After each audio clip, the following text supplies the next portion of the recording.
Hi guys, I hope all of us are doing fine. So today I'd like to welcome us to a new discussion on the electronic configuration.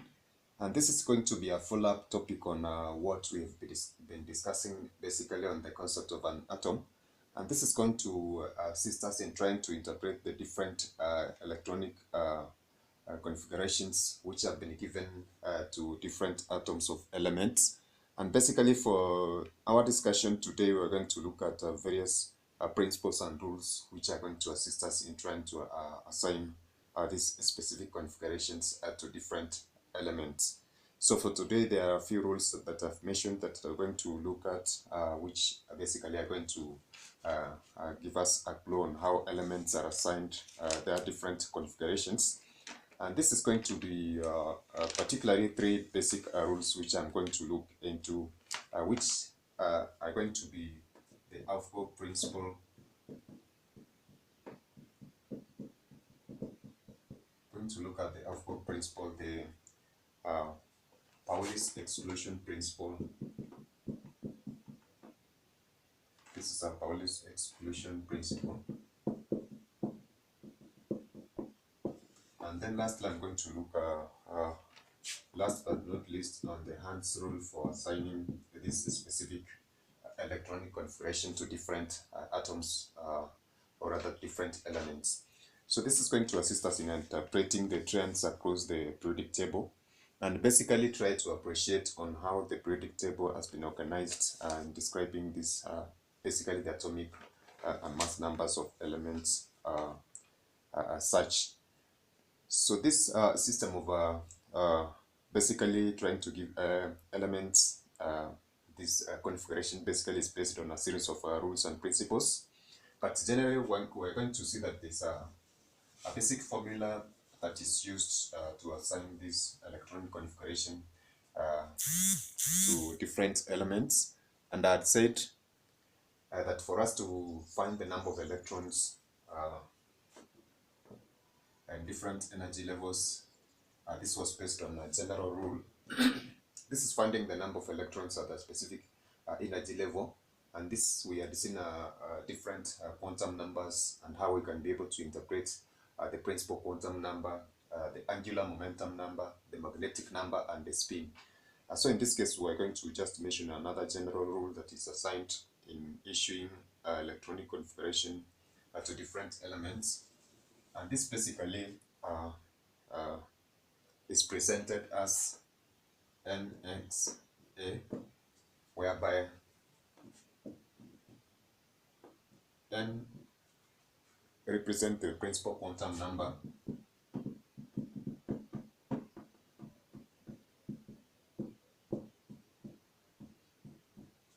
where X represents the subshell, and then lastly we are going to have A representing the number of electrons in a subshell.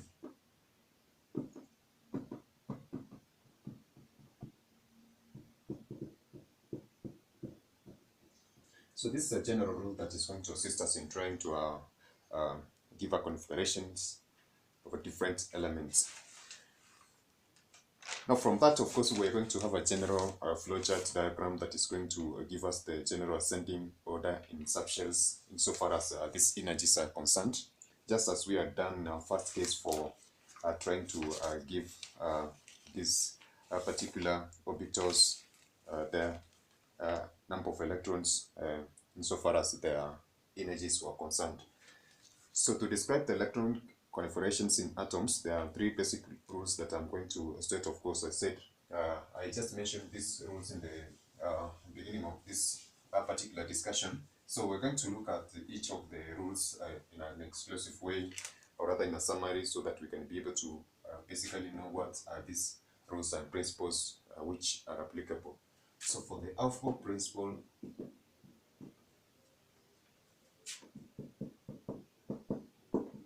this one, of course, is going to particularly create emphasis on the energy levels, whereby each electron occupies the lowest energy orbitals available. So therefore, this one is concerning the energies And of course, the procedures for this specific kind of rules states that an electron will occupy uh, the lowest energy level before a subsequent energy level is assigned to that particular other subsequent or other following electron. So therefore, this one, in a sense, states that we try to fill the energy levels from the lowest point as possible. And then we're going to also note that from this F4 principle, the electronic structure of elements will always be written as starting with the hydrogen, then electrons are added one at a time into the next energy level orbital, which we have been referring to as the subshell. So this one will also be complemented by another principle that we had mentioned, and the Pauli's exclusion principle.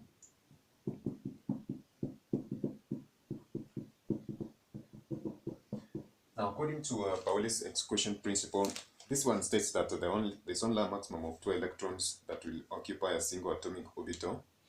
And this, of course, is going to be emphasized using the spin number, which we said that they'll always be in the opposite spin, whereby if we had an orbital having electrons like this, then these electrons will always be in opposite spin in this particular orbital. So in a sense, Pauli's exclusion principle emphasizes on the sense of having a maximum of 2 electrons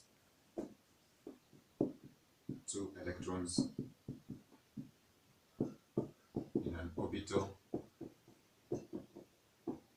and this one occupies the opposite spin, which in a sense, of course, we have mentioned the concept of a positive half and a negative half respectively in one of our discussion. So basically this principle is based on these particular 2 areas that we are trying to mention.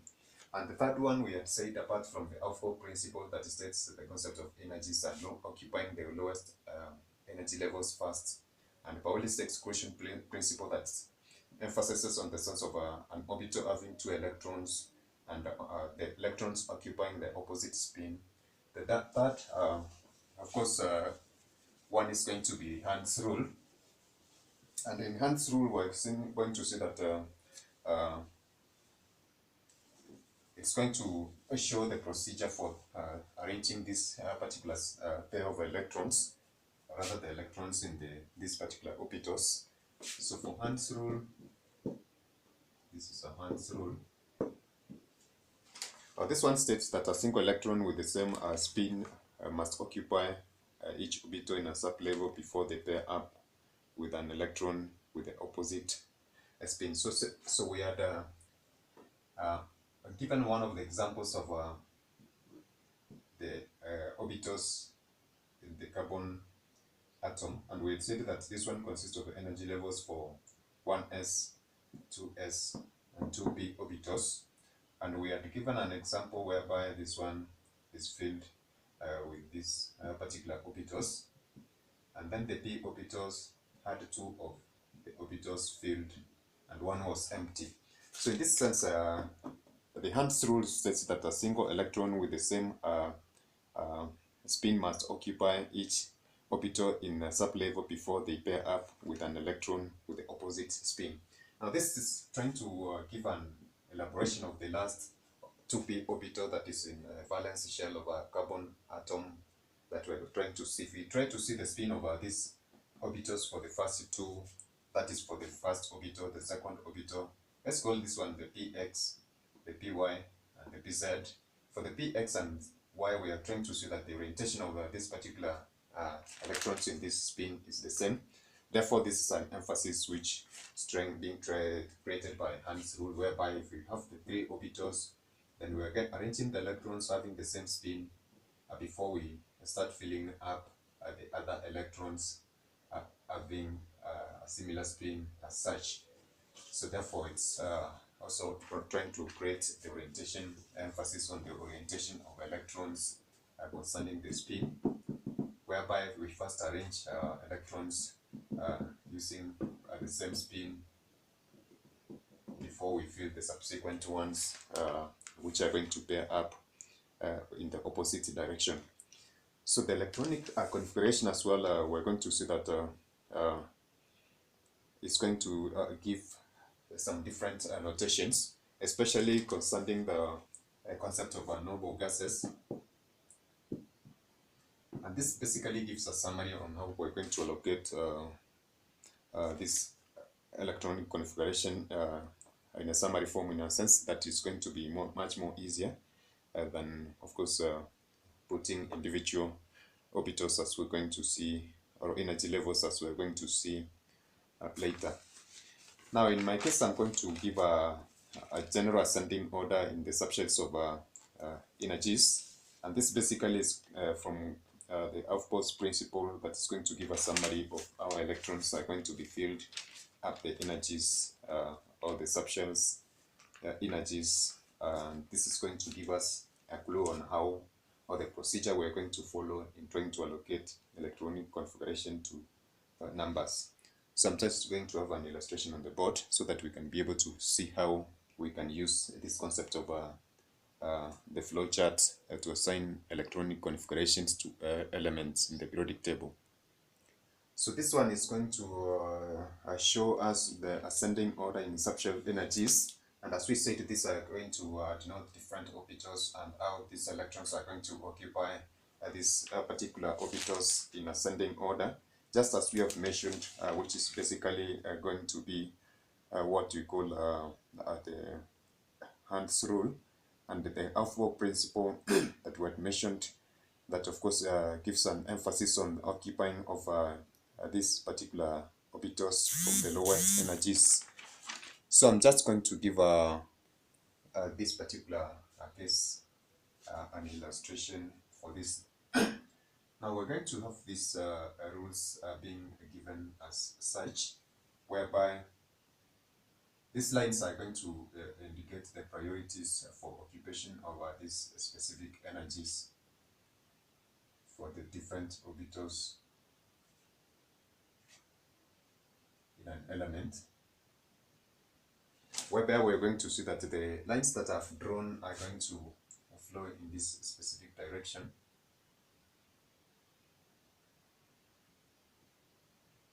Whereby the priorities will be followed from this particular case.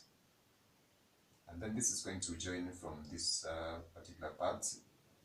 And this is going to join from that particular part. So whenever I just fill the 1s orbital, then we're going to be following the 2s orbitals, 2p orbitals, 3p orbitals, and then this is going to follow the 3p orbitals, 4s orbitals, and their energies flows in that particular sequence. So we're going to see that this particular flowchart is going to give us the procedure for filling these electrons in different orbitals in that specific order.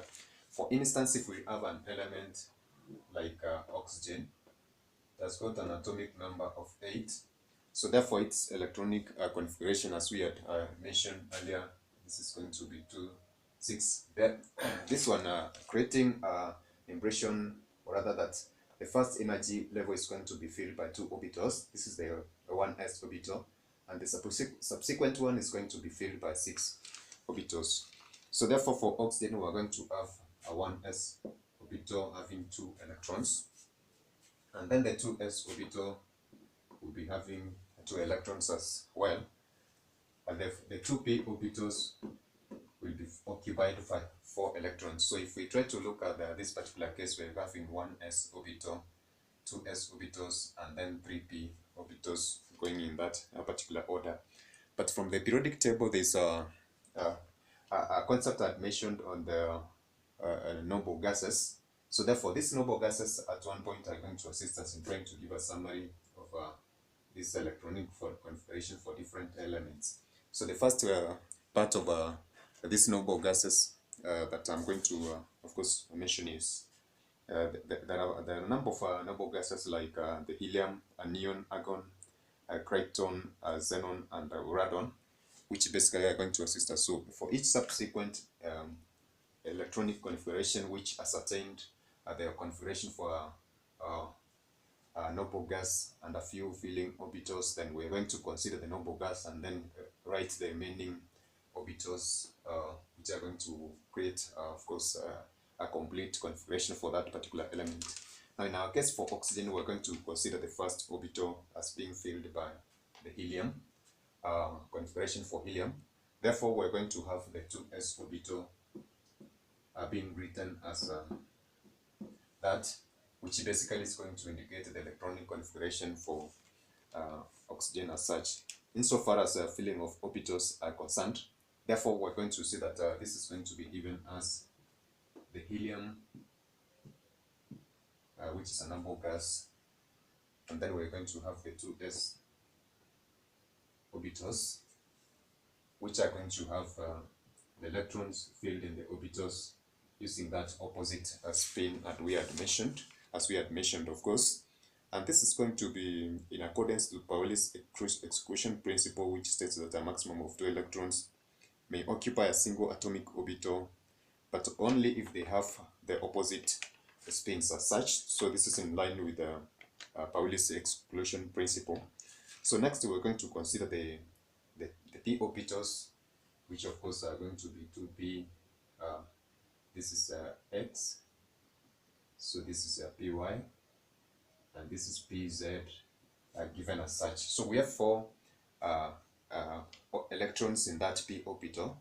So we're going to write the electrons to put that orientation alignment according to Hund's rule, which says that a single electron with the same spin must occupy each orbital in the sub-level before they pair up. So for 4 electrons, we are going to have the first one filling that one, the second one filling that one, the third one, and then there is a remaining 1 electron. Now, according to Hund's rule, then therefore we're going to put it in the first sub-level by just giving it such. So that is the procedure that we're going to use in assigning this electronic configuration to different elements. And basically, if we have a number that has got a large atomic number, for instance, if we have a number like an element like francium, this is the spellings, right? Francium has got an atomic number of 87. So we're going to look at the noble gas that is adjacent to francium or before francium, then try to give it a similar configuration as the one that we have allocated for that. And that noble gas is the noble gas that is of course radon. Radon has got an atomic number of 86. So therefore we're going to have radon, which is 86, followed by the brackets, and then the last one for 86 we're going to remain with 1 orbital, which is going to be the 7s 1 orbital. So therefore it's going to be this particular orbital at this specific point. Now, having come from this particular in this particular sense from the 6p orbitals, which has got 6 electrons, then the 7s will contain this one remaining electron from radon, which has got 86, as we have said. So therefore the electronic configuration for francium basically is going to be written as radon, then those brackets 7s1 orbital. So I hope that one is going to give us a summary on how we are going to allocate the different electron configuration. Now this one, of course, is a